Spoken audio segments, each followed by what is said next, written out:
का हवाला उसी की तरफ दिया जाता है, यानी क़यामत का इल्म उसी को है। और न तो फल गिलाफों से निकलते हैं और न कोई मादा हामिला होती है और न जनती है मगर उसके इल्म से।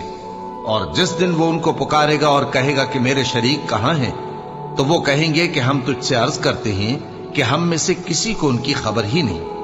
और जिनको पहले वो अल्लाह के सिवा पुकारा करते थे सब उनसे गुम हो जाएंगे और वो यकीन कर लेंगे कि उनके लिए कोई राह फिरार नहीं। इंसान भलाई की दुआएं करता करता तो थकता नहीं, और अगर उसको तकलीफ पहुंच जाती है तो नाउम्मीद हो जाता है, आस तोड़ बैठता है।